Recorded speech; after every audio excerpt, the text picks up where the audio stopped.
깨진 유리창 이론이 있습니다. 이 말은 1982년에 미국의 범죄학자 제임스 윌슨과 조지 켈링이 깨진 유리창 이론이라는 것을 논문을 발표를 했습니다.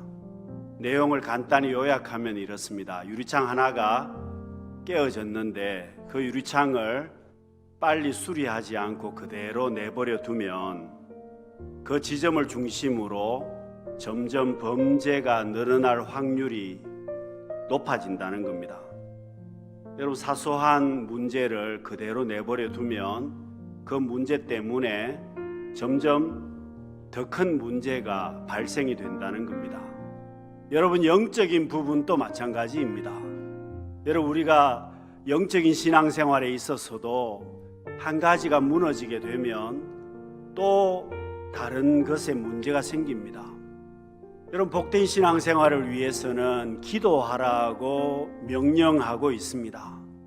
여러분, 기도에 관해서는 우리가 너무 잘 알고 있습니다. 그런데 성경은 선택을 말씀하지 않습니다. 기도하라고 명령하고 있습니다. 여러분, 기도하려면 어떻게 해야 되겠습니까? 내가 먼저 주님을 신뢰할 수 있어야만 합니다. 말씀을 드리는 것이 기도가 아닙니다. 여러분, 기도의 중요한 포인트 한 가지는 하나님께서 내게 말씀하시는 것을 들어야만 합니다. 듣는 기도가 더 중요합니다. 하나님께서 내게 말씀하시는 것을 내가 말하지 아니하고 들어야 한다는 겁니다. 여러분, 인도 캘커타에서 평생을 봉사하면서 노벨 평화상을 수상한 마더 테레사가 있었습니다.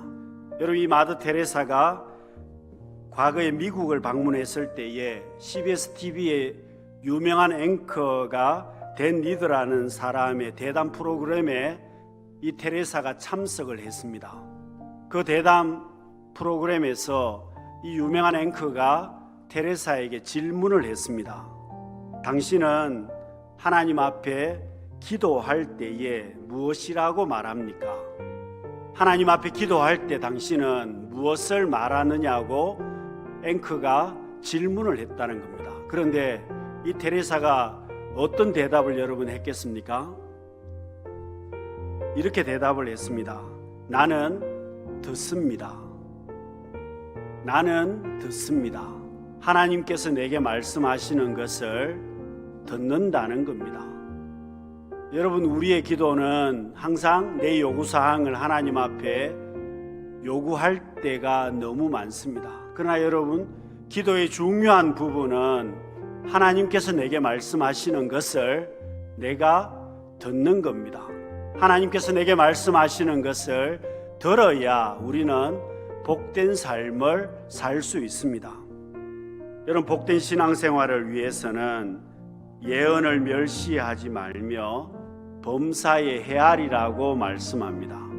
여러분, 예언을 멸시하지 말라고 범사에 헤아리라는 말은 하나님께서 내게 말씀하시는 그 말씀을 귀 기울여서 듣고 그 말씀대로 그 말씀을 가지고 판단하라는 겁니다.